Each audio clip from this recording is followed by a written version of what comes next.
Sony is kind of known by, to a large degree, at least in the TV set world, for their great displays. Absolutely. And this kind of follows into that. The display is powered by their triluminous display for mobile, which they've been doing triluminous displays in TVs for quite a while. I'm not sure I completely understand exactly the science behind it. Do you see any kind of difference with the Well, I see a vibrance. There's definitely a certain okay. vibrance to the screen. Things are really punchy. It's kind of similar to what you might see in Super AMOLED displays, where when you take a look at a Super AMOLED display, things just kind of seem to pop out a little bit more. And you definitely get that through this display. They also have an X reality setting for the screen. They put a lot of time and focus, obviously, into the screen, and that's kind of one of the big selling points here, and they totally deliver on that. Just the viewing angles are fantastic. You can go off axis on this, and it's pretty great. Outside viewing, like in bright sunlight, like especially today because we're super sunny outside,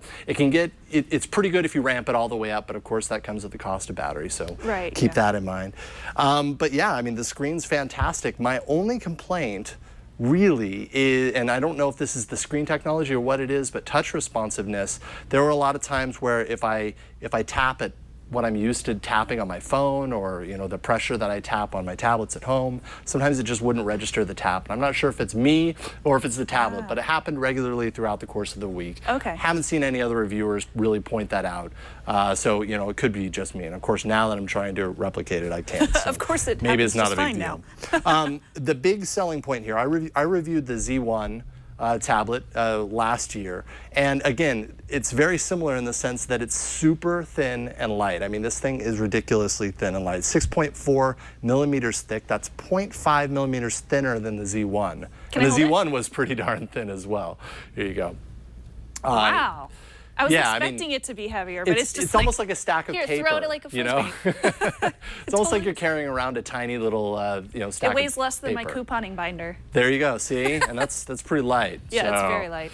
But yeah, so obviously it has that going for it. It's IP58, IP58, which is dust and water resistant. So as a result, you have to kind of be okay with the fact that some of these ports are, closed. They're covered. They're covered.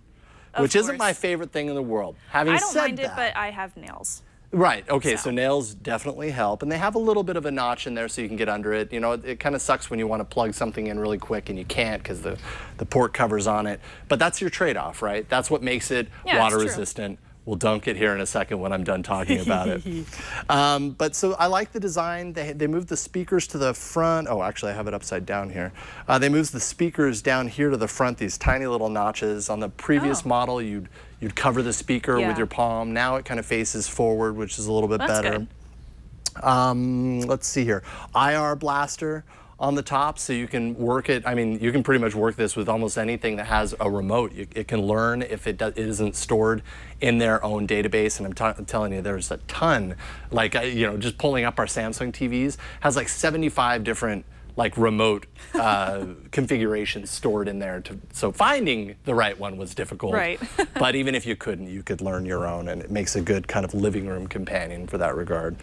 Performance was fantastic. This is a quad-core 2.3 gigahertz Snapdragon 801. So that's a great processor there. 16 gigs of internal storage on this device. You can also get 32 gigs. Not bad. 32 gig is $600. 16 gig is $500 basically. Okay. So, and then you do have your micro SD card if you want to go up to 64 additional gigs.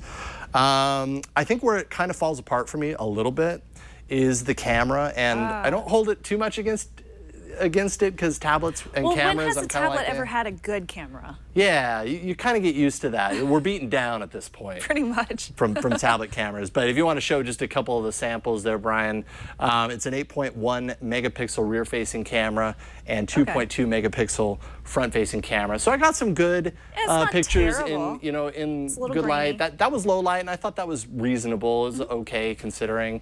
But you just see most of the pictures that I took. That's in the studio, so it's nice That's in and the bright. studio. Very nice lighting. Very washed out. This was outside.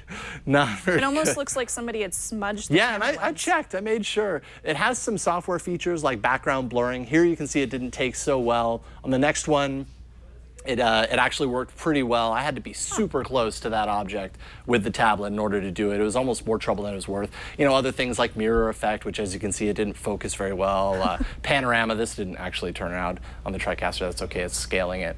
And yeah, there you go, front-facing camera. You've got that nice front-facing blur, but it's probably good for, you know, your calls, I guess. So what about the battery? You said that battery's great, actually. I had yes, it performed very well for me. Excellent standby, actually, as well. They do include stamina mode. You know, they have some of their software features. Stamina mode, which disables Wi-Fi and mobile when the screen is off. And then you actually have a list that you can manage with exceptions to that. Okay. So you can kind of say, no, these apps are still updating in the background. That's cool. Also has a low battery mode that allows you to customize the ways that the tablet saves battery when it's below 20%. Nice video you got there, by the way. There we go. Nice video you got there. Now, what software are we using? It's Android? It is. It's 4.4.2 KitKat. It's skinned, but you know, I'd say more than anything, it's lightly skinned. It's, you know, if you are true to KitKat, you know, Google's version of KitKat, you're going to see a little bit of the difference. But for the most part, I felt like it didn't get in the way. You know what I mean? That touch here thing up at the top is driving me nuts. I don't know about you, but oh, for some reason I blocked it out. Anyone I've showed it to, though, that's the first thing they did is touch that, and of course, yeah, it takes you through to Sony's built-in stuff. I kind of want to see you. So you want to see it in the dunk tank? I do, yeah. We might as well. We don't get a chance to drown our technology. It's really fun to put things in water. So here we go. 3, 2, 1, and yay! Oh. And it's in there, it's still, oh no, it's flickering. No, it's not, it's fine. So it still works. Yeah, it's still, I hope it still And then works. it dies. And there we go. I do know, you know, it's touch resistant, not, water resistant, not waterproof. Yeah. So it's probably not gonna work that well when there's water on the screen. It's gonna register as touches, but there you go. But you can accidentally drop it in your gigantic toilet and you can take it to the beach. You can take a bath with it if that's your thing. You'll be okay. You'll be okay. What are your pros and cons? Pros, obviously the display is fantastic. It's thin and light. That's kind of its thing. Performs alongside the best tablets. I mean, the performance was fantastic. Gaming and all that, very good. And then of course, resistant to water and dust, as I just showed off. Cons, I would say I have to mention touch sensitivity because for me it kept popping up, but it might not be a deal breaker, and it might just be this device, to be honest. And then camera, there's no denying that the camera is not that great for a tablet, but all in all, I'd say unless the camera on a tablet is really important to you, I'd say it's a buy. It's an expensive tablet at $500 to start, but you know, it's a high-end tablet, and I think it performs well enough to sit in that category. You're paying for the Sony brand there. Yeah, totally. At that point. Well, thank you, Jason.